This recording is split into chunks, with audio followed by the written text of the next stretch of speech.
So let's start with a new chapter atomic physics. So जब हमने modern physics start किया था उसमें एक ऑब्जर्वेशन देखी थी हमने कि how come the our atom is stable. ठीक है, because as per the classical theory electromagnetic radiation निकलनी चाहिए हमारे when the electrons is revolving around the nucleus. Electromagnetic radiation निकलनी चाहिए and it will spiral down into the nucleus within nano second. ठीक है, and why it is still stable. तो today we are going to answer that. Today we are going to answer the complete we are going to look into the complete atomic structure.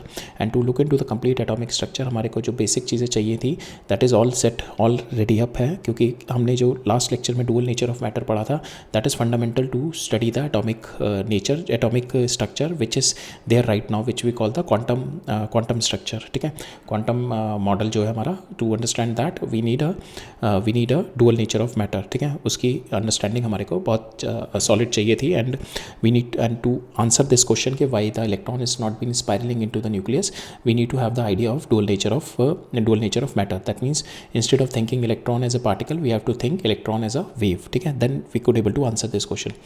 तो to understand the atomic structure हमारे को तीन major concept हमारे काफ़ी use होंगे. ठीक है, one is that as I already told you that is dual nature of matter. ठीक है, instead of thinking our particle as instead of thinking electron as a particle we have to think it like a wave. ठीक है, second thing is we have to when we have to think it like a wave, तो we have to think of two concept which is we studied in the wave. One is the standing waves, another one is the resonance. ठीक है, तो ये तीन concept हम लोग use करके will try to answer this question why the electron is not been spiralling into the nucleus. और इन्हीं तीन कॉन्सेप्ट के बेसिस पे योर लेटेस्ट मॉडल जो हमारा है अभी, लेटेस्ट मॉडल जो एटॉमिक स्ट्रक्चर का है that is what the quantum model. It is based on these three concepts. ठीक है, so now before going into the atomic structure we'll try to resolve this mystery first. ठीक है, because our dual nature हमने latest अभी lately पढ़ा है तो we could able to link it. ठीक है, हम उसको रिलेट कर पाएंगे. so now we have already established that matter behave as a wave. ठीक है, हमने देखा था electron behave as a wave also, de Broglie hypothesis, and it has been confirmed by the diffraction experiment of Davison Germer and the G.P. Thomson. ठीक है, so now we have the necessary tools to completely overhaul our understanding of the atomic structure. ठीक है, now the major thing is the major thing which happened is moving from the particle view to the wave view. That solved the biggest crisis of the classical physics. And what was the biggest crisis? Why doesn't the electron spiral into the nucleus? Why doesn't this electron spiral into the nucleus? Okay, so that was the last model which was given by the Rutherford and which was the classical model. ठीक है, which was the classical model. तो आज हम Rutherford model in detail पढ़ेंगे, but that was the problem which we have seen in the beginning of our modern physics जब हमने start की थी. We'll try to resolve it with the dual nature. So now the classical physics में क्या था हमारा, classical physics said that the accelerating electron must radiate energy. ठीक है, if it were true then the electrons evolving around the orbit then it must lose energy and spiral into the nucleus. That was the classical physics said. But the quantum mechanics said electron isn't revolving like a planet. ठीक है, it is like a standing waves. That I've told you ना कि now we have to think electron not just as a particle but as a wave nature also. So now instead of particle it is a wave.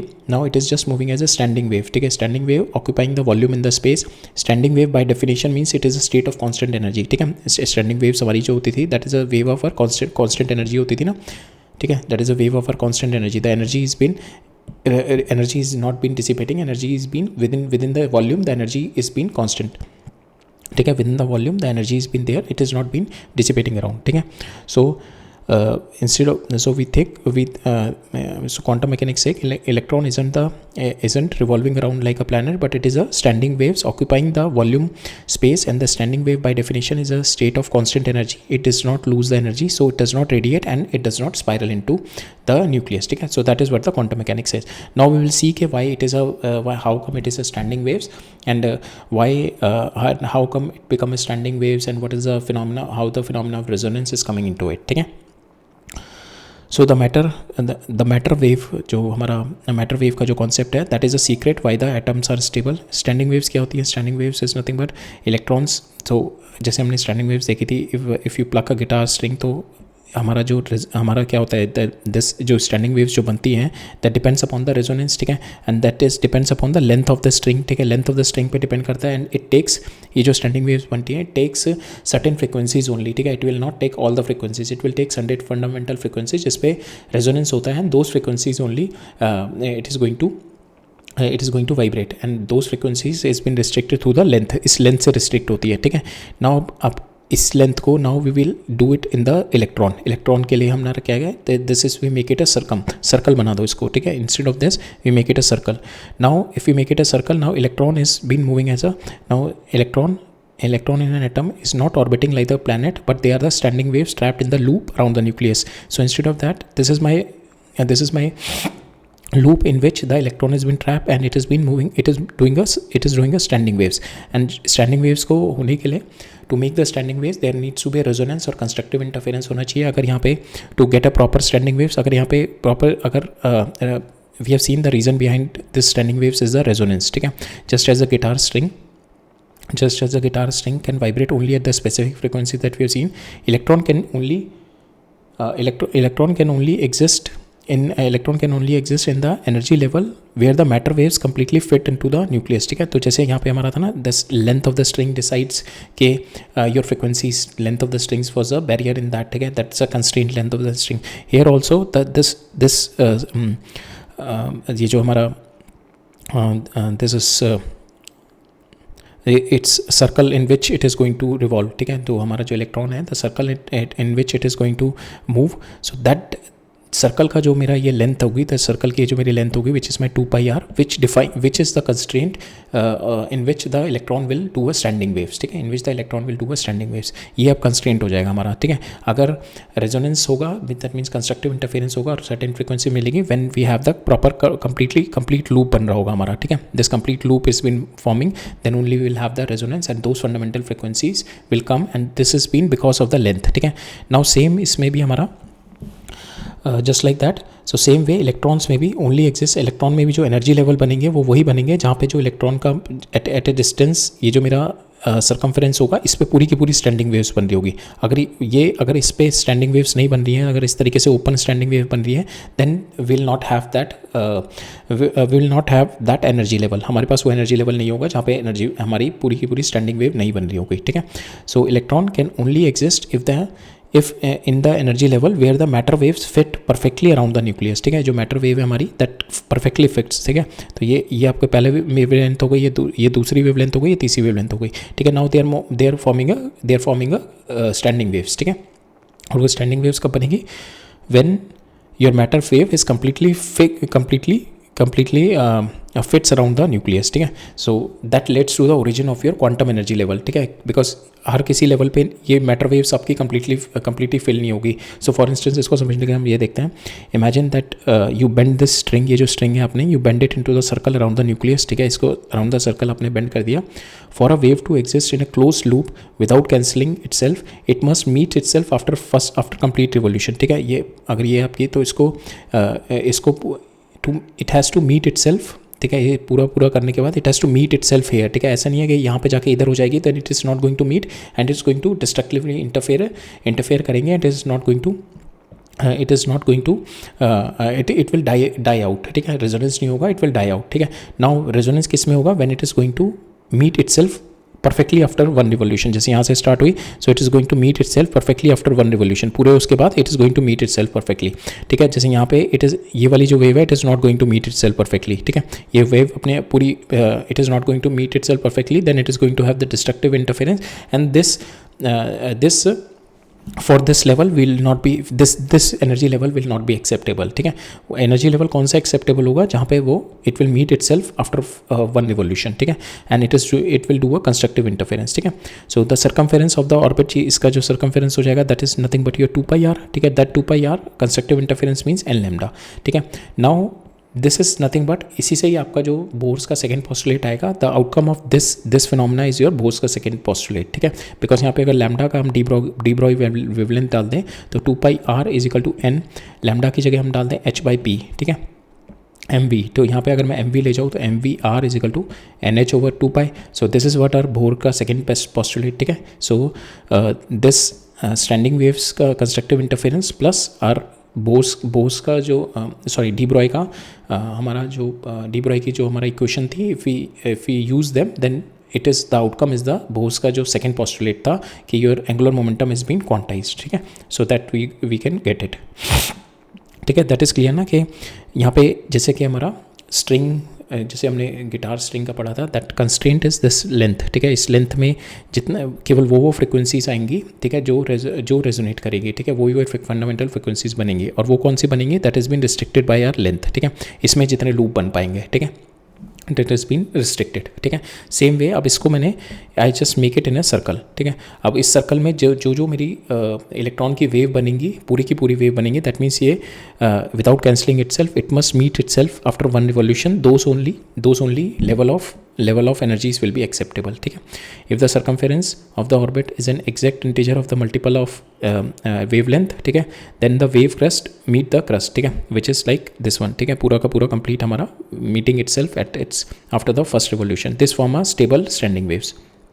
Destructive interference में क्या होगा, if the circumference is not an integer multiple of the wave interfere with itself and it dies out instantly, if it will die out, you will not get those standing waves, ठीक है। so here these are the standing waves you are going to get, and these standing waves are going to give you the energy level only, ठीक है, कि जिस standing waves में आपकी जो electron की standing wave है वो फिक्स होगी, वो आपकी बन पाएगी पूरे आपके सर्कमफेरेंस में, those were the level it is been accepted, ठीक है। So this is why the electron have the quantised orbits and the electron can only exist in the radii where the wavelength fit perfectly around the nucleus, ठीक है। हमारा electron can exist only in those radii, उसी radii में रहेगा जहाँ पे आपकी wavelength fit हो जाएगी अराउंड द न्यूक्लियस, ठीक है। That is what the resonance phenomena, because the electron is a standing waves. Now standing waves क्या होती है, स्टेशनरी होती है इन टर्म्स ऑफ एनर्जी, ठीक है, they are not losing energy. हमारा क्या था यहाँ पे electromagnetic wave, they are losing the energy, but now electron is a standing waves, and standing waves के क्राइटेरिया क्या आता है, they are stationary in terms of energy, it is in moving like a classical sense which would radiate energy, ठीक है। So it is a static vibration pattern, standing wave का हो गया static vibration pattern, that's why the electron can orbit forever without losing the energy and crashing it into the nucleus, so that resolve our mystery, ठीक है। तो हमारी तीन concept use हुए हमारे, एक तो dual nature of matter, dual nature of our matter, that means कि we have to think not from the particle perspective, we have to think from the wave perspective. First is this, second is the standing waves, third is the resonance, ठीक है। With these three concept we could able to solve this mystery कि why the electron is been not spiralling into the nucleus, ठीक है। Now another is the de Broglie master stroke, where the de Broglie realized that if you take his wavelength formula and apply it to the circular orbit, ठीक है, then you will get the Bohr's quantization rule, ठीक है। तो जो कि हमारा था कि हमने देखा था ना, ये 2πr is equal to L lambda, ठीक है। These were the only standing waves form, ठीक है। 2πr is equal to L lambda and these are the radius only where you get the integral multiple of the wavelength, those were the radius only you will get in the for the electrons, ठीक है। सो यहाँ पे अगर हम lambda की जगह हम if you put it h/p, that is de Broglie equation, and from here you will get the angular momentum quantized nh/2π, ठीक है। This is what the Bohr angular momentum quantization, ठीक है। That is what the second Bohr's model that we are going to see, the fourth atomic structure model, ठीक है। So that is the reason why I have explained it to you before getting into this atomic physics, because हमने अभी dual nature of matter पढ़ा है, and dual nature of matter was the reason to dual nature of matter, और हमने already standing waves और हमने resonance already पढ़ चुका था वेव में। तो now with these three concept we could able to solve this classical crack, ठीक है। So now we will go into the atomic structure, किस तरीके से हमारा थॉट प्रोसेस बिल्डअप हुआ, किस तरीके से हमने एटॉमिक स्ट्रक्चर के जो क्लासिकल मॉडल तक भी, इस वाले मॉडल तक भी पहुँचे, because this model is the Rutherford model, ठीक है। हम इस मॉडल तक भी किस तरीके से पहुँचे, and this model is like the fundamental, ठीक है। ये फंडामेंटल मॉडल है कि इसके बेसिस पे ही then you refine the model, ठीक है। इसके बाद फिर बोर मॉडल आएगा। बोर मॉडल ने बिकॉज यहाँ पे जो प्रॉब्लम थी, दिस प्रॉब्लम वॉज देयर, ठीक है, दिस प्रॉब्लम वॉज देयर कि why the electron is not spiralling to it, ठीक है, दैट ऑब्जर्वेशन। देन बोर ने उसको फिक्स कर दिया था जैसे to with the quantization of energy level, कि आपके यहाँ पे एनर्जी लेवल फिक्स्ड है, ठीक है, but he could not able to explain why, और वो जो वाई एक्सप्लेन किया हमारा डुअल नेचर ऑफ मैटर ने एक्सप्लेन किया, ठीक है। This moving from particle view to wave view we have solve the biggest crisis, ठीक है। सो दैट सॉल्व के why the energy level are the quantize, ठीक है। It is because of the dual nature of matter, standing waves and the resonance, ठीक है। Because of that we have the quantization in the energy level, ठीक है।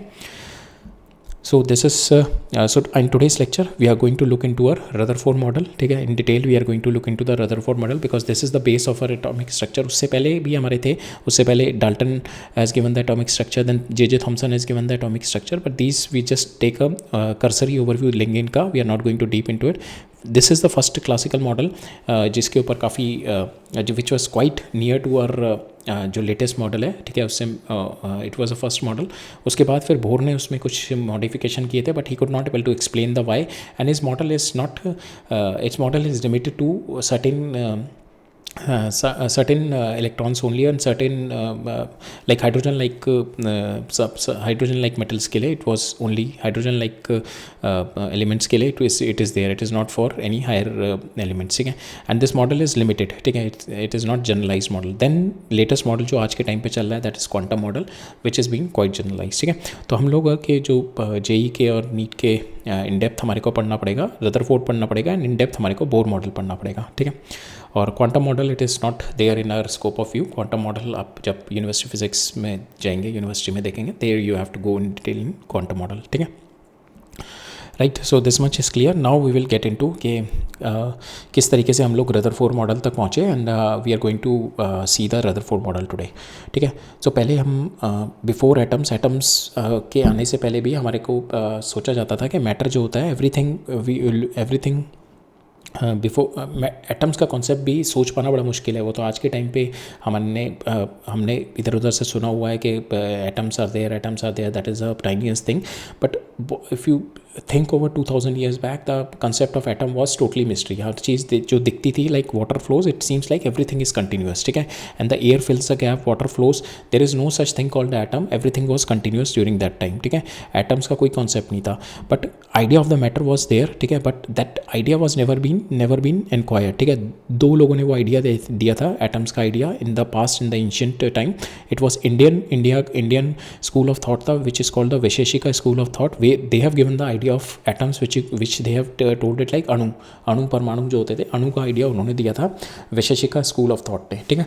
And the another one is the Greek ने दिया था, that is Democritus, ठीक है। But both of their ideas was before the time, ठीक है, टाइम से पहले ये आइडियाज़ थे। So it was never been explored, it was never been inquired, it was never been explored और इंक्वायर्ड इनटू, ठीक है, उसको कभी आगे बढ़ाया नहीं गया, ठीक है। But in the last past 2 century the concept of atom has been forced, ठीक है। क्या हुआ, सबसे पहली ऑब्जर्वेशन आई फिक्स्ड रेशियो की, ठीक है, that was been seen by the Dalton's fixed ratio. उसमें क्या आया हमारा, जो सबसे पहले हमने सोचा कि जो हमें दिख रहा है दैट इज़ नॉट कंटिन्यूस, वो भी एक नंबर ऑफ कुछ और इंडिविजिबल थिंग से बना हुआ है, ठीक है। So like for instant water is not, हमें पहले लगता था water is a continuous thing, but later on it is been thought कि no, water is not a continuous thing, it is made up of certain fixed कुछ चीज़ों से बना हुआ है, ठीक है, and that thing is called the atoms, ठीक है। सो सबसे पहले जो थॉट प्रोसेस आया था हमारा, जे थॉमसन ने देखा कि वाटर आप कहीं से भी 18 ग्राम वाटर ले लो, उसमें 2 ग्राम हमेशा आपको हाइड्रोजन मिलेगा और 16 ग्राम हमेशा ऑक्सीजन मिलेगा, ठीक है, no matter the water comes from. तो इसका मतलब कि आपका 1:8 हमेशा मिलेगा वाटर का, ठीक है। सो दैट मीन्स कि आप कहीं से भी 18 ग्राम वाटर लो, आपको 2:16 मिलेगा। आपने यहाँ पे 2.3 ले लिया और 15.7 ले लिया, so that is not going to form water, zero, कोई वाटर नहीं बनेगा। बट ऐसा तो नहीं होना चाहिए, अगर वो कंटिन्यूस है तो 2.3 और 15.7 ले लिया तब भी कुछ ना कुछ तो वाटर बनना चाहिए। जैसे आप 2 कलर मिक्स करते हो, फिर मिक्स 2 कलर्स, तो ऐसा नहीं है आपको कि एक कलर पूरा मिलेगा तो दूसरा कलर जीरो मिलेगा, कुछ नहीं मिलेगा, ठीक है। It is not like that. आप उसमें different shades, infinite different shades ले लेते हो 2 कलर जब मिक्स करते हो, तो सेम यहाँ पे वाटर बनना चाहिए था जब 2.3 और 15.7 है। दैट मीन्स कि there is certain particles inside it, जब उनका टोटल प्रोपोर्शन मिलता है, वो टोटल प्रोपोर्शन 2 ग्राम बनाते हैं, और वो total number of small something is made up of, या 16 ग्राम में वो नंबर ऑफ स्मॉल कंस्टिट्यूएंट्स हैं दैट मेक 16 ग्राम, उसके बाद ही हमारा वाटर बनता है, ठीक है। इट इज़ नॉट लाइक 2.3 में that number of constituent will not be matching with the number of constituent in 15.7, so that's why it is not making the water. So now is thinking of that fixed ratio it is been explain only through the concept that matter जो है आपका, जो भी even the water, any matter is made up of tiny particle which we call the atoms, ठीक है। इनसे भी fundamental कुछ है, ठीक है, ये 2 ग्राम और 16 ग्राम, इनसे भी कुछ फंडामेंटल है, कुछ नीचे की चीज़ है, वो फिक्स्ड रेशियो में ही मिलके हमारे को वाटर बनाती है, ठीक है। So that is the counting particle which is been explain only through the atoms, ठीक है। तो फिर डिसाइड हुआ ये फिक्स्ड रेशियो से, कि देखने से कि ये डिसाइड हुआ कि हमारा matter is made up of atoms which you call the tiny particles, ठीक है। So that was the first concept कि हमने मैटर को डिविजिबल करना देखना शुरू किया, ठीक है। फिर हमने देखा कि ये अभी भी हमने देखा था एटम्स जो होंगे इंडिविजिबल हैं, ठीक है, इसके बाद हम डिवाइड नहीं कर सकते। बट फिर डेवलप हुआ हमने देखा, हमने इलेक्ट्रिसिटी पास करी मैटर के थ्रू, तो हमने देखा इलेक्ट्रॉन्स निकल रहे हैं उसमें से, ठीक है, आइडेंटिकल पार्टिकल इलेक्ट्रॉन्स निकल रहे हैं उसमें से फ्रॉम ऑल द मटेरियल। तो फिर हमने कंक्लूड किया कि एटम है, it is divisible, it is not indivisible, it is a divisible, there are, you can divide it into, it can be further divided into electrons and the daughter nuclei, ठीक है। Then there are 3 things which happen, ठीक है। उसके बाद फिर Rutherford has done this scattering experiment which further explored कि जो हमारा एटम है that is divisible, apart from that atom के अंदर एक न्यूक्लियस है which is a concentrated positive part, ठीक है, that is a concentrated positive part which is a nucleus, ठीक है। So that was a model which has been given by the Rutherford, और that model has been gone for long time, ठीक है। फिर उस model में 2 failures आए, ठीक है। वन was the कि how come that model is stable, because the electromagnetic theory क्या बोल रही थी हमारी, कि जैसे ही इलेक्ट्रॉन मूव कर रहा है it should radiate energy it should spiral down into the nucleus, ठीक है। So one thing is that कि ये चीज़ एक्सप्लेन नहीं कर पाया था रदरफोर्ड मॉडल, ठीक है, that could not able to explain. Second thing is the discrete energy level, ठीक है, because when the electron is been moving तो इट इज़ रेडिएटिंग एनर्जी का मतलब है it should have a continuous spectrum, ठीक है, कंटिन्यूस स्पेक्ट्रम होना चाहिए ऑफ कलर्स। बट हम लोग क्या देखते हैं कि हमारे को instead of continuous spectra we get a discrete energy spectra, ठीक है, हमारे को ऐसे लाइन ऑफ स्पेक्ट्रा मिलता है इंस्टेड ऑफ कंटिन्यूस एनर्जी, ठीक है। So that also could not be explain it through the Rutherford model. तो ये दोनों हमारे रदरफोर्ड मॉडल से एक्सप्लेन नहीं हो पाए थे, ठीक है। When this could not be explain, तो इन दोनों को एक्सप्लेन करने के लिए we have got the Bohr model, ठीक है, and which was the quantum fix, ठीक है। हमने एनर्जी लेवल को और रेडियस को, हमने एनर्जी लेवल को फिक्स कर दिया था, ठीक है। Then only we could able to explain कि वो एनर्जी लेवल में अगर हमारा इलेक्ट्रॉन फिक्स है तो it is not going to radiate energy, and when the transition happen between that level, then only we'll get this discrete energy spectra, ठीक है, discrete energy spectra जो मिलता है हमारे को, that only we are going to get, ठीक है। that is the Bohr's quantum fix, but he has given this quantum fix, but the reason why it is not been given to him, and the reason why came later on within the quantum model, and which is most generalized model right now, and the reason behind that is that we have already seen in the previous slide. It is the combination of 3 things. One is we consider the electron is not just a particle, we have to take it in the wave perspective, so it is a wave, and consider it is moving in a particular energy level, ठीक है। और जब वो पूरा का पूरा standing wave बनता है उसमें, दैट पूरा अगर वो कंस्ट्रक्टिव इंटरफेरेंस करके रेजोनेंस होके पूरा का पूरा जब हमारा स्टैंडिंग वेव बनता है, then only those energy level is been accepted, ठीक है। So that we have seen in the previous slide, ठीक है। सो इससे ऐसे इस तरीके से हम लोग पहुँचे कि initially everything was continuous, and continuous से हम लोग पहुँचे फिक्स्ड रेशियो से हमने डिसाइड किया ओके एटम है, एटम डिविजिबल इनडिविजिबल पार्ट है एटम, ठीक है। फिर हमने क्या, चलो नहीं वो डिवाइड भी हो जाता है।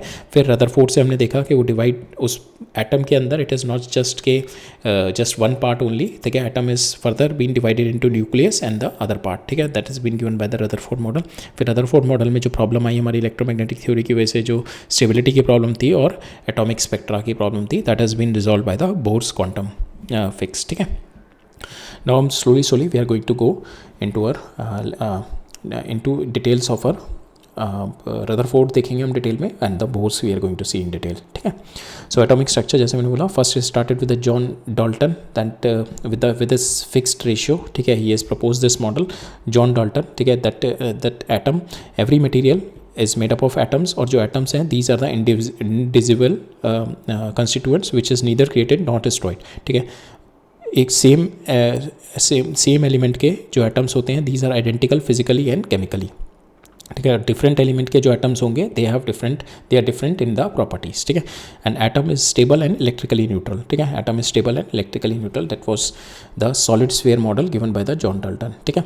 Then over and above after seeing certain observation, ठीक है, then the new model has been proposed by the J Thomson, ठीक है। इसके अंदर क्या था कि हमारा एटम है that consist positive and the negative, ठीक है, पॉजिटिव होता है वो पूरा स्प्रेड आउट होगा, जो ब्लू वन है that is totally spread out is the positive one, और जो इलेक्ट्रॉन होगा that is been embedded here like the seeds, ठीक है, लाइक अ वाटरमेलन सीड्स, ठीक है। ये जो नेगेटिव होगा that is been embedded like a watermelon seed, ठीक है। So this atom as a whole is electrically neutral and this model we call it a plum pudding model, ठीक है। सो ये दोनों मॉडल हमारे बेसिक स्टार्टिंग वाले मॉडल थे। देन जो थोड़ा एक्सप्लेन करने वाला जो अच्छा मॉडल आया था दैट इज अर्नस्ट ये रदरफोर्ड मॉडल, ठीक है। So that model has been there for a long time which set the foundation for our which is our latest model which is called the quantum model, ठीक है। ये Ernst Rutherford से उसकी base बनना शुरू हुआ था, ठीक है। Now will see the Rutherford atomic model को थोड़ा समझते हैं अब हम। सो रदरफोर्ड ने he has done an experiment, ठीक है, he has done an experiment and on that experiment basis he has given a model, ठीक है। अब उस मॉडल के एक्सपेरिमेंट देखते हैं क्या एक्सपेरिमेंट किया था और उस मॉडल की ऑब्जर्वेशंस देखते हैं क्या ऑब्जर्वेशंस थी, ठीक है।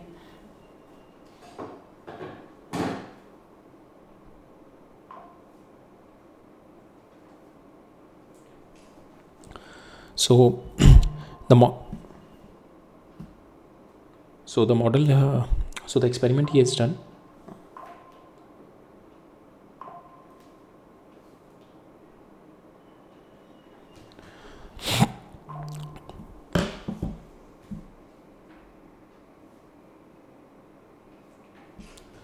So the experiment he has done.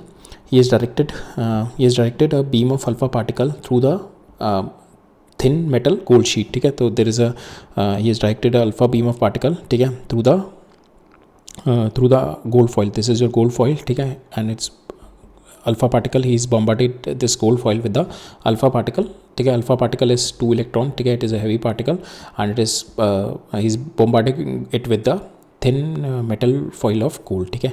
अगर ये मॉडल हमारा प्लम पुडिंग होता है इस तरीके से तो ऑब्वियसली आपका जो पॉजिटिव था इट इज़ नॉट कंसनट्रेटेड, ये पूरा का पूरा जो था हमारा इट इज़ स्प्रेड आउट, जो आपका पॉजिटिव था it is spread out in the background, ये बैकग्राउंड में स्प्रेड आउट था, और नेगेटिव आपके यहाँ पे इस तरीके से वाटरमेलन सीड्स की तरह थे। अगर ये प्लम पुडिंग मॉडल होता तो हमारी जो बिकॉज आपका जो अल्फा पार्टिकल है दैट इज़ क्वाइट हैवी और वो बहुत हाई स्पीड से जा रहा है तो it should have pass through like straight line, ठीक है। अगर मेरा प्लम पुडिंग मॉडल होता, क्योंकि यहाँ पे जो पॉजिटिव है वो बहुत कम, it is not going to repel it, because आपका एक तो ये अल्फा पार्टिकल फास्ट स्पीड से आ रहा है और आपका हैवी है अल्फा पार्टिकल, तो it could not able to deviate it, ठीक है, उसको डिविएट नहीं कर पाएगा।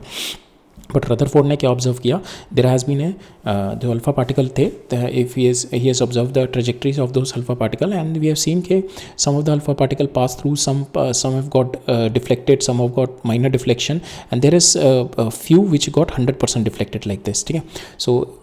So if the model is plum pudding, there should not be any deflection, everything should have been passed like this, ठीक है, because massive alpha particle is there, positive mass is not concentrated, positive mass is totally spread over, ठीक है, we background में spread over था as per the J Thomson's model, ठीक है।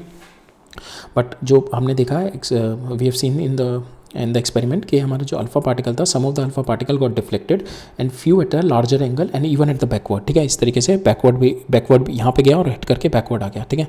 So very few and even at the backward, ठीक है। सो जो observation हुई हमारे कि beam of alpha particle scattered, ठीक है, इन द वेरियस डायरेक्शन, ठीक है, इस तरीके से they have been scattered in the various direction, ठीक है। And most of this is pass through, काफ़ी ज़्यादा हमारे पास थ्रू हो गए थे, most of this is pass through, some bounce back at small angle, very few bounce back at large angle, ठीक है। एंगल मीन्स ये यहाँ से जा रहा है and this is my angle, ठीक है, this is my angle with this, ठीक है। So very few, so some bounced at a small angle, ठीक है, most of them is pass through, काफ़ी तो पास थ्रू कर गए, ठीक है। तो ये जो इससे दूर दूर होंगे ये इससे ये जो थे ये पास थ्रू कर गए, most of them is passing through, ठीक है।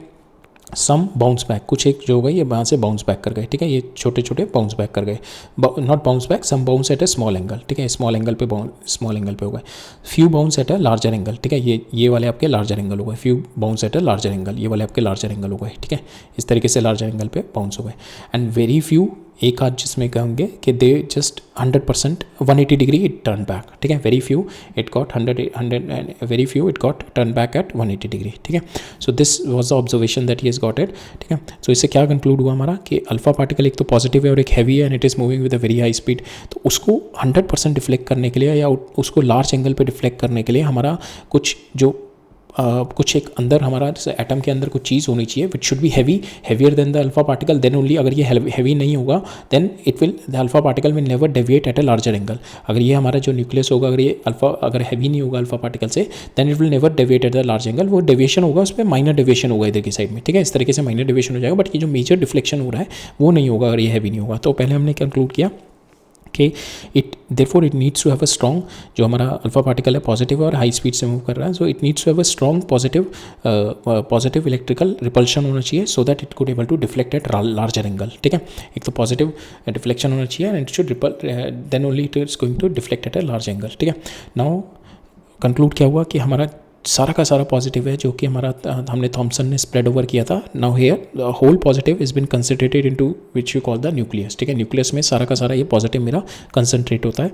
Entire mass is been concentrated into the nucleus, ठीक है. पॉजिटिव मास जितना भी होगा it is been concentrated into the nucleus and nucleus is surrounding by the electrons, ठीक है. Nucleus is been surrounding by the electrons and atom as a whole is neutral, ठीक है. तो जितना आपका पॉजिटिव न्यूक्लियस होगा उतना आपका नेगेटिव इलेक्ट्रॉन्स होंगे which is been surrounded around the nucleus and atom as a whole is a neutral. और जो nuclear diameter comes out to be after solving comes out to be 10⁻⁻14 metre, ठीक है. That is the nucleus diameter, ठीक है. Now stability of the electron revolving at a very high speed, जो argument दिया था Rutherford ने कि how it is been stable. तो electrons are revolving at a very high speed, ठीक है. आपका न्यूक्लियस है एंड द इलेक्ट्रॉन्स जो है are revolving at a very high speed, ठीक है. यहाँ पे they are revolving at a very high speed which balance the electrostatic force with the centrifugal force, ठीक है. because it is moving at a very high speed, तो इस पर क्या लग रही होगी centrifugal force and it is being balanced by the electrostatic force, ठीक है. that was the explanation given by the Rutherford, ठीक है. and there is a sufficient empty space, ठीक है, where most of the alpha particle got undeflected with a small scattering. तो nucleus आपका बहुत छोटे रीजन में आ गया और जो बाकी सारा आपका जो रीजन था that is like quite empty space, ठीक है. सफिशिएंट एम्प्टी स्पेस है जो कि हमारे ऑब्जर्वेशन में हमने देखा most of the alpha particle got undeflected and with a small scattering, ठीक है. Now with his experiment he has given a mathematical framework के जो डिफ्लेक्शन एंगल है and the number of particle which is number of alpha particle which is got deflected as per the deflection angle. कि suppose आपका 90 degree पे कितने number of alpha particle deflect होंगे, ठीक है. 180 डिग्री पे कितने नंबर ऑफ पार्टिकल डिफ्लेक्ट होंगे. So that is been given by this relation. तो number of particle deflected that is 1/sin raised to power 4 θ/2, ठीक है. सो सपोज हमने मैक्सिमम जो आपके जो डिफ्लेक्ट होंगे which is lesser than 80 degree पे, ठीक है. ये आपका ये 90 डिग्री हो जाएगा, दिस इज 90 डिग्री. इससे कम पे मैक्सिमम पार्टिकल डिफ्लेक्ट होंगे आपके, ठीक है. तो 80 डिग्री से कम ये सारे पार्टिकल आपके जैसे 10⁻², 10⁻³ आपके ये 60 डिग्री पे हो रहे हैं, ठीक है. ये 40 डिग्री पे आपके 10⁻⁴ हो रहे हैं, ठीक है. 20 डिग्री पे ये 10⁻⁵ हो रहे हैं. 20 डिग्री से लेस पे आपके मैक्सिमम पार्टिकल जो होंगे अल्फा पार्टिकल के which is been deflected at lesser than 20 degree angle, ठीक है.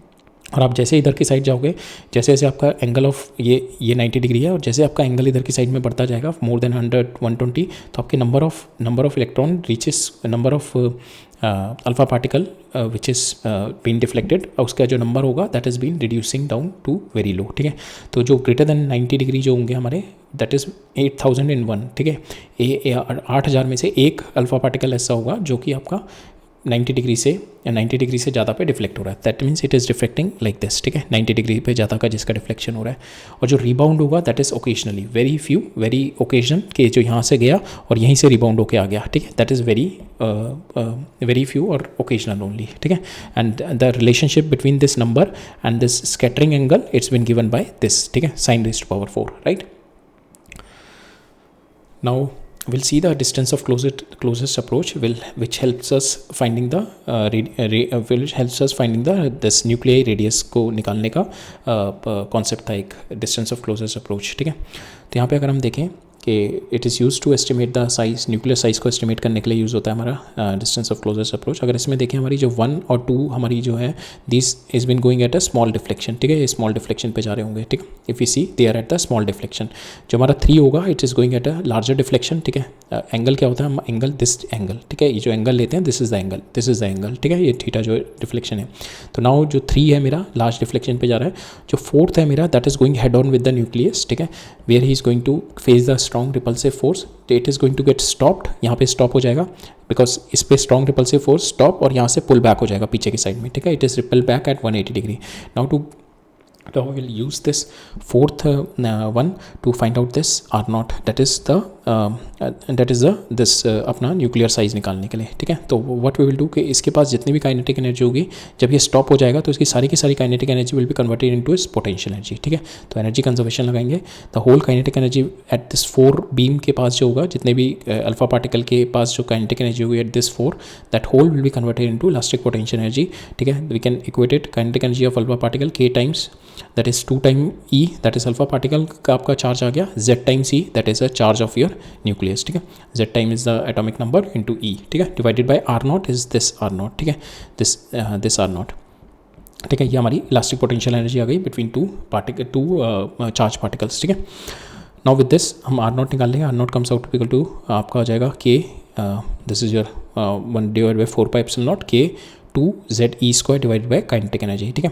नाउ फॉर दिस एक्सपेरिमेंट जो किया था उसमें गोल्ड का हमारा Z जो था, गोल्ड की हमने शीट ली थी, उसमें जो Z होता है गोल्ड का दैट इज 79। काइनेटिक एनर्जी जो थी हमारी अल्फा पार्टिकल, जिससे हमने अल्फा पार्टिकल को एक्सीलरेट किया था, that is 5.5 mega electron volt. Now we converted into joule, तो हमारे पास आ जाएगी 5.5 into this, we have got it into the joule. Now putting this value kinetic energy आप यहाँ पे डाल दो 1/4 पाई एप्सिलॉन नॉट, Z की वैल्यू डाल दो, E की वैल्यू 1.6 इंटू 10⁻⁻⁹, इसकी वैल्यू डाल के वी सी हमारे पास जो R naught comes out to be equal to 4.13 into 10⁻14 metre. So this is what the nuclear size, estimation of nuclear size using the closest approach, ठीक है। So this is nothing but it is we got, this is the estimation कि इतने size का nucleus होना चाहिए हमारा, ठीक है। Now for this small distances and for the practical purposes we use, जब भी हम न्यूक्लियर लेवल पे बात करते हैं तो the distances are quite small, तो हम लोगों ने एक और प्रैक्टिकल यूनिट देते हैं हम लोग, that is called the fermi. 1 fermi is 10⁻⁻15 metre, ठीक है। सो न्यूक्लियर, जब भी हम न्यूक्लियर रिलेटेड डिस्टेंसेस देखेंगे तो in that we use the term fermi a lot, ठीक है। Now we'll see another related term in the Rutherford experiment is the impact parameter,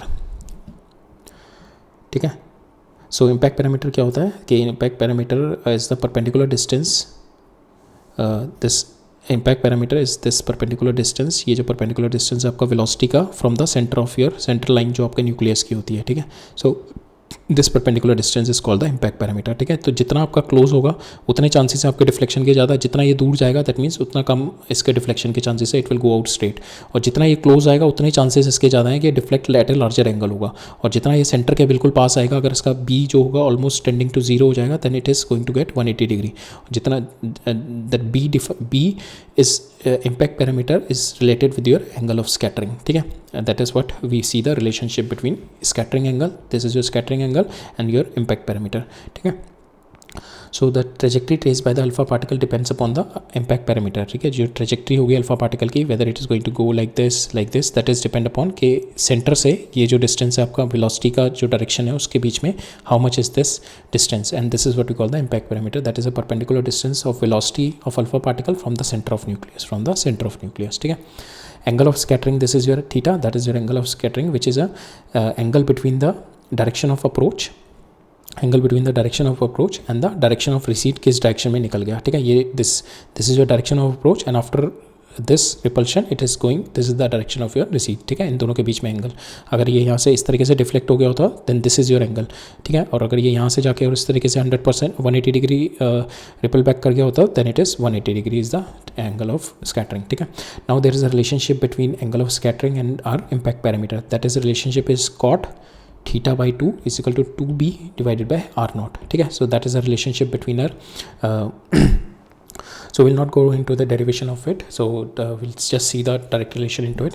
so cot theta naught, this is my theta scattering angle, cot theta naught by 2 is equal to 2b, ठीक है। this is my b impact parameter, और r naught is my this my closest approach, जो हमने radius निकाला था that is a closest approach radius, ठीक है।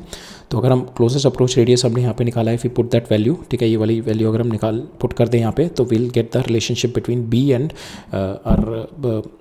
Other parameters, ठीक है। तो हम यहाँ पे इसकी वैल्यू डालते हैं आर नॉट की, दैट इज़ के is your 1/4 slot into 2 E Z E divided by kinetic energy, ठीक है। काइनेटिक एनर्जी से डिवाइड कर दिया। Now put the value air 1, इसकी वैल्यू डाल दी 1/4 काइनेटिक एनर्जी इंटू बी, और 2 से 2 कैंसिल हो जाएगा तो जेड ई स्क्वायर, ठीक है। तो यहाँ से हमारे को बी निकालना है, ठीक है। बी हमारा impact parameter comes out to be equal to, इसको इधर ले जाओ, रीअरेंज कर दो, Z e square cot theta by 2 divide by 4πε0 kinetic energy, ठीक है। सो काइनेटिक एनर्जी को you can write it down if you 1/2 mv square लिख सकते हो यहाँ पे काइनेटिक एनर्जी को, और अगर चार्ज पार्टिकल है हमारा तो उसको कितने इलेक्ट्रॉन वोल्ट से you have charge, you have given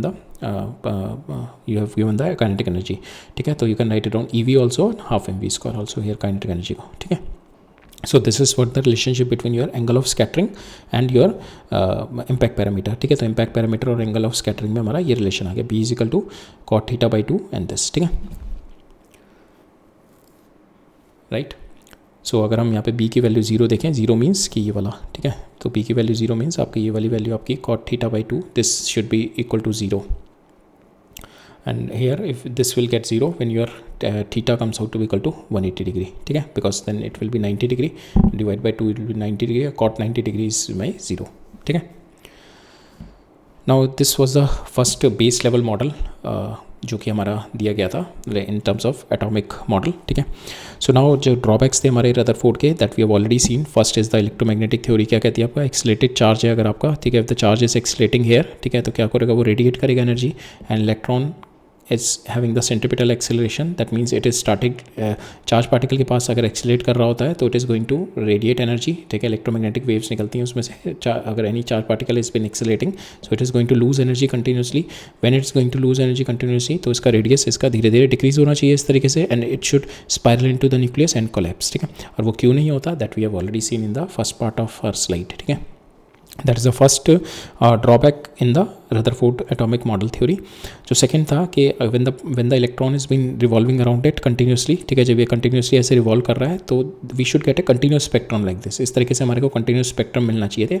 but हमने देखा था वट वी हैव सीन कि electron revolve in any orbit, we should get a continue, it should, Rutherford ने क्या बोला था कि ये हमारा सेंटर में, हमारा रदरफोर्ड मॉडल क्या था हमारा, दिस इज रदरफोर्ड मॉडल की हमारा सेंटर में न्यूक्लियस है, एंड इसके चारों तरफ हमारे इलेक्ट्रॉन्स मूव अराउंड कर रहे हैं, इसके चारों तरफ हमारे इलेक्ट्रॉन मूव अराउंड कर रहे हैं। When the electron is moving in this orbit, ठीक है, जब मेरा इलेक्ट्रॉन इस ऑर्बिट में मूव कर रहा होगा, पहले तो मूव ही नहीं कर रहा होगा, रेडिएट कर रहा होगा, बिकॉज सेंट्रिपिटल एक्सेलेरेशन है, और एक्सेलेटेड पार्टिकल हमारा इलेक्ट्रोमैग्नेटिक वेव एमिट करता है, तो वो स्पाइरल डाउन होना चाहिए। Second thing is when it is continuously moving in circle, जब ये सर्कल में मूव कर रहा है, ठीक है, then it should emit electromagnetic waves, ठीक है, electromagnetic wave it should emit, and this should emission with be here continuous spectrum, ठीक है, continuous spectrum wavelength, continuous wavelength की स्पेक्ट्रम इसको रिलीज़ करनी चाहिए, कंटिन्यूस एमिट, ठीक है। बट हम क्या देखते हैं कि जो एमिट कर रहा होता है it is like few wavelengths only, it is not emitting all the continuous spectrum की wavelength नहीं कर रहा होता, but emit spectral lines of few frequencies or not all, ठीक है।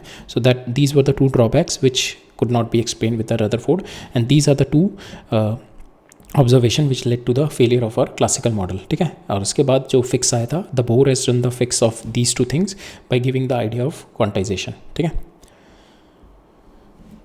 right। So now we'll see some questions onto it, and then we will wrap up, and in the next lecture we will go into the Bohr's model।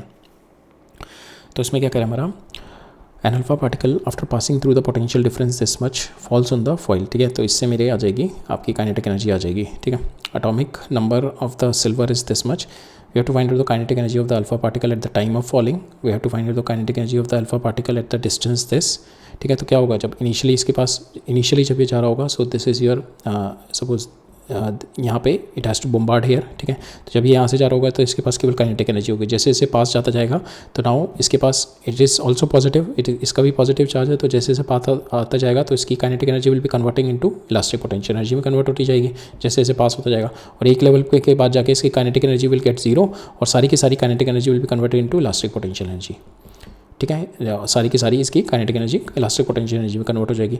Beach level पे इसके पास कुछ kinetic energy होगी, कुछ elastic potential energy होगी इसके पास, ठीक है। तो हमारे पास पहले पूछा गया है इनिशियली क्या है इसकी, केवल इस लेवल पे काइनेटिक एनर्जी 100% काइनेटिक एनर्जी, वो कैसे निकालेंगे हम। Kinetic energy is nothing but EV, ठीक है। आपके पास ये दे रखा है कि किससे आपने इसको किस पोटेंशियल डिफरेंस से आपने इसको चार्ज किया है, ठीक है, इसको पुश करा है, तो that is the kinetic energy E V, ठीक है। तो काइनेटिक एनर्जी आपकी आ गई क्यू इंटू वी, चार्ज आपको पता है दैट इज़ अल्फा पार्टिकल का 2 टाइम्स ऑफ इलेक्ट्रॉन इंटू ये आपने इससे इतने वोल्ट से इसको चार्ज किया, तो here you got the this is your kinetic energy 6.4 into 10⁻⁻13। अब ये काइनेटिक एनर्जी के साथ मूव कर रहा है, जैसे जैसे मूव कर रहा है तो काइनेटिक एनर्जी लूज कर रहा है और इलास्टिक पोटेंशियल एनर्जी मेरी इंक्रीज कर रही है। Elastic potential energy is increasing and decrease in my kinetic energy. तो अब दूसरा पूछा है मेरे को एट सर्टेन डिस्टेंस, इस डिस्टेंस पे what is my kinetic energy. तो ऑब्वियसली काइनेटिक एनर्जी इनिशियल जो होगी आपकी that will be equal to kinetic energy final plus elastic potential energy, ठीक है। कंजर्वेशन ऑफ एनर्जी लगाते हैं, तो यहाँ से अगर हम मेन निकाल इलास्टिक पोटेंशियल एनर्जी आपको पता है that is K Q2 divided by R मेरे को दे रखा है, Q1 Q2 मेरे को पता है, Q2 इज़ 47 E और Q1 इज़ 2 टाइम्स E, ठीक है। तो मेरे पास यहाँ से इलास्टिक पोटेंशियल एनर्जी आ जाएगी, काइनेटिक एनर्जी फाइनल निकालनी है हमारे को, ठीक है। We can get the kinetic energy final, इसको इधर माइनस कर देंगे इनिशियल में से, ठीक है। So now q of silver is 47 ही, ठीक है। पोटेंशियल एनर्जी निकालते हैं at this distance that is 1/4πε0 ZE 2E divided by R, ठीक है। अब इसका जो आंसर आ जाएगा हमारे पास 4.3 इंटू 10⁻⁻13, ठीक है। Now this kinetic energy will be converted into potential energy, some initial kinetic energy will be converted into this potential energy. तो अब काइनेटिक एनर्जी कितनी बचेगी, initial kinetic energy minus potential energy, that is what the your final kinetic energy. तो initial kinetic energy में ये potential energy minus कर दी and we have got the final kinetic energy जो हमारे पास होगी। तो के इनिशियल इज इक्वल टू के फाइनल प्लस पोटेंशियल एनर्जी। तो यहाँ से आप के फाइनल निकालने के लिए इसको इधर ले जाओ, तो के आई माइनस यू हो जाएगा आपके पास, ये this will be your answer. नाउ हमें निकालना है the shortest distance from the nucleus of silver to which the alpha particle reaches, ठीक है। तो शॉर्टेस्ट डिस्टेंस निकालने के लिए हमारा क्या होगा कि हमारी सारी की सारी kinetic energy will be converted into your potential energy, elastic potential energy, ठीक है। तो you can write it down, जो आपकी इनिशियल काइनेटिक एनर्जी थी you equate it equal to this and you find out this R0 here, ठीक है। अभी R0 निकाल दो, that is R0 comes out to be equal to ZE² 2ZE² divide by 4πε0 into kinetic energy. You put the value of kinetic energy, rest of the things is known. आपके पास जो radius आ जाएगा this is your radius, ठीक है, right. Next question में है मेरा कि the diagram shows the path of 4 alpha particles having the same energy is being scattered by the nucleus, which of this are not physically possible, ठीक है।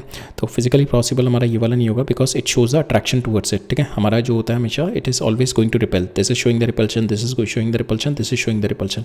ये वाला जो हो रहा है that is showing the attraction, ठीक है, इसकी तरफ अट्रैक्ट करके then it is going to get reflected. तो this third one is wrong because here the alpha particle is showing the attraction and which is not possible, ठीक है, because this is positive and the alpha particle is positive, तो there is not be any attraction, ठीक है। तो this जो line हो गई this is my wrong line,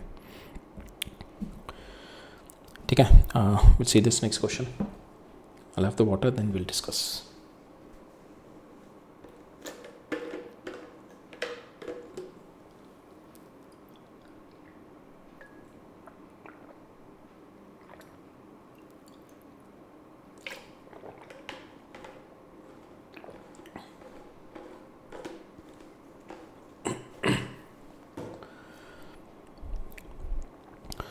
सो यहाँ पे क्या दे रखा है हमारे को, for scattering of inverse square field such as being produced by the charged nucleus in the Rutherford model, the relationship between our impact parameter और थीटा, ये हमने ऑलरेडी निकाला हुआ है। इम्पैक्ट पैरामीटर और थीटा के बीच में रिलेशनशिप हमने यहाँ पे निकाला था ना, this is what the relationship it's been given to us here, ZE² cot theta naught by 2, this is my scattering angle, this is my impact parameter. ये आपका Z हो गया, आपका जो भी आपने जिसके ऊपर बॉम्बार्ड कर रहे हो एटम के ऊपर उसका चार्ज हो गया, 4πε0 1/m² आपकी काइनेटिक एनर्जी हो गई। We have been asked to find out what is the scattering angle when beta is equal to 0, ठीक है। ये हमने देखा था ऑलरेडी इंट्यूशन के साथ, जब बीटा इज इक्वल टू 0 है तब आपका स्कैटरिंग एंगल 180 डिग्री हो जाएगा, बिल्कुल, ठीक है। And this we can prove it from here also, ठीक है। When your b is equal to 0 then this value, because ये सारी वैल्यू कुछ ना कुछ होंगी, आपकी ये वाली वैल्यू दिस शुड बी 0, या 0 कब होगा, when your theta by 2 is equal to 90 degree, that means theta comes out to equal to your 180 degree, ठीक है। And it means the head on collision is been happening, ठीक है। Second है for the impact parameter b, हमारे पास b constant दिया हुआ है, this constant b does the angle of deflection increase और decrease with the increase energy. अगर आपकी ये इंक्रीज एनर्जी होगी तो that means this should increase, ठीक है, ये इंक्रीज होना चाहिए। और वैसे भी अगर आप देखो इंट्यूशन के साथ, अगर कोई इम्पैक्ट पैरामीटर आपका फिक्स्ड है, ठीक है, this is your positive nuclear, ये आपका इम्पैक्ट पैरामीटर फिक्स्ड है, तो जितना आपका क्लोज होगा, ठीक है, और जितना हाई एनर्जी से जाएगा उतना कम डिफ्लेक्शन होगा, जितना कम एनर्जी से जाएगा उतना ज़्यादा डिफ्लेक्शन होगा, ठीक है। तो ये इंट्यूशन से भी पता लग रहा है and we will see it with the formula also, ठीक है, कि जितना हाई एनर्जी से जाएगा उतना कम डिफ्लेक्शन होगा। तो अब इसको फॉर्मूले से भी देख लेते हैं, ठीक है। आपकी एनर्जी इंक्रीज होगी, this should be increase, this is constant, तो ये भी बढ़ना चाहिए, ठीक है, cot थीटा बाई 2, ये भी बढ़ेगा। जब cot थीटा बाई 2 बढ़ेगा दैट मीन्स ये जब बढ़ता है दैट मीन्स आपका theta by 2 should be decreasing, theta by 2 आपका डिक्रीज का मतलब होगा आपका स्कैटरिंग एंगल कम होगा। तो आप जितना स्पीड से फेंकोगे, अगर आप अल्फा पार्टिकल को बम्बार्ड करोगे तो उतना कम उसमें डिफ्लेक्शन होगा, ठीक है। थर्ड है what is the impact parameter eight which the scattering is 90 degree, ठीक है, ये थीटा दे रखा आपको 90 डिग्री, जेड दे रखा आपको 79, initial energy is equal to this, ठीक है, ये दे रखी है। You will put the value, आपके पास भी आ जाएगा, सब चीज़ हमारे को दे रखी है, एनर्जी दे रखी है this, we convert into half mv² that is equal to half mv², इसको हम कन्वर्ट कर लेंगे जूल में, ठीक है, एनर्जी को यहाँ पे जूल में डालना होगा, इसको जूल में कन्वर्ट करेंगे 10 × 10⁶ और आपका इलेक्ट्रॉन वोल्ट आपका हो गया दिस, ठीक है। तो ये हमारी जूल में एनर्जी आ गई। Now we put this energy into the joule में डाल देंगे 1/409 × 10⁻9, 79 हमारा ये दे रखा है Z, this is your E² और ये आपका cot theta by 2 comes out to equal to 1, ठीक है, बिकॉज 90 डिग्री हमारे को दे रखा है यहाँ पे। तो यहाँ पे हमारा आ जाएगा this will be your impact parameter 1.1 × 10⁻14 metre, ठीक है। नाउ नेक्स्ट है why does the mass of the nucleus does not enter into it. यहाँ पे हमने देखेंगे इम्पैक्ट पैरामीटर में हमारा कहीं पे मास ऑफ न्यूक्लियस नहीं है, ठीक है, ये mass of your bombarded particle है, आपका मास ऑफ न्यूक्लियस नहीं है, ठीक है। Why we are not taking the mass of the nucleus, one thing is because we are not considering the mass recoiling of the mass. अगर हमारा जो nucleus का मास है it is not recoiling, it is fixed, ठीक है। यहाँ पे bombarding आपका जो पार्टिकल आ रहा है, बट हमारा जो न्यूक्लियस है ये हमने लिया है यहाँ पे फिक्स है, इट इज़ नॉट रिकॉइलिंग। ऐसा नहीं है ये आ रहा है तो it is going to recoil back, ठीक है, it is not recoiling back, ठीक है। So that is one of the reason because we are not considering the recoiling of the nucleus, so that's why we ignore the mass of it and we are taking it at rest, ठीक है। and whatever we are concerning about the because हमारा जो scattering angle होगा that depends upon the जो इसके electrostatic repulsion होगा and that electrostatic repulsion is been given by this Z, ठीक है। तो that's why in this term Z is been involve here, not the mass, ठीक है। Now the next is for a given energy of the projectile does the scattering angle increase और decrease with the decrease in the impact parameter, ठीक है। तो impact parameter अगर आप increase करते हो दैट मीन्स आप ये आपका सेंटर है और ये आपका सेंटर है और यहाँ से आप ये बी बढ़ा रहे हो तो obviously it is going to get least deflected. जितना आप दूर जाते जाओगे उसका डिफ्लेक्शन कम होता जाएगा, ठीक है। आप जितना पास आओगे हमने देखा था उतना डिफ्लेक्शन ज़्यादा बढ़ेगा, जो जितना ये दूर जाते जाओगे सीधा सीधा निकल जाएगा, डिफ्लेक्शन कम होगा, ठीक है। तो दैट मीन्स बी इंक्रीज, आपका deflection theta will be decrease, ठीक है। और हम इससे भी देखें तो आपका अगर बी बढ़ रहा है तो that mean this value should be increase, ये वैल्यू कब इंक्रीज होगी जब आपका थीटा डिक्रीज करेगा, ठीक है। So here also you can see, right. So ठीक है, so that's all for today. We have seen our base model, ठीक है, जिसके बेसिस पे हमारा फिर then we are going to study the Bohr's postulates and the Bohr's model. Bohr's model is nothing but जो हमारे दो फ्लॉ थे इसमें, one flaw is this spiral and another flaw is the atomic spectrum. तो वो दो flaw को fix करने के लिए Bohr's has given the quantum model, he has given 3 postulates, ठीक है। बट उस हमने देखेंगे, हम जो सेकंड पोस्टुलेट देखेंगे that has been just the de Broglie master, stroke है। And that is this concept came from जो सेकंड बोर्स पोस्टुलेट आएगा, बोर मतलब he has just given the he has just given the second postulates, और उसमें जो second postulate था he has just given on the intuition based only, but it was we can get it through the de Broglie wavelength and from the standing waves constructive interference से हम लोग we can easily get that second Bose postulate, ठीक है। So this is all for today। अब next lecture में Bose देखेंगे and then will see the related concept with the Bohr's model, ठीक है। तो एनर्जी लेवल को और थोड़ा स्टडी करेंगे। हमने ये देख लिया एनर्जी लेवल क्यों फिक्स है, ठीक है, क्यों फिक्स होंगे and Y the energy level is fix because of the dual nature of matter, ठीक है। One is this thing, second thing is the electron is moving not like a particle but as a wave and this wave is forming a standing wave pattern, और standing wave pattern कौन से exist करेंगे जब मेरा proper resonance हो रहा होगा, ठीक है। and that is being defined, और उस particular वही standing waves exist करेंगे जहाँ पे मेरा जो energy level होगा उस पर मेरी complete standing wave बन रही होगी, ठीक है, जहाँ पे destructive interference नहीं हो रहा होगा, right। ठीक है. So that's all for today. अब मिलते हैं नेक्स्ट लेक्चर में to continue our discussion on the atomic physics. ठीक है. So all right, thank you.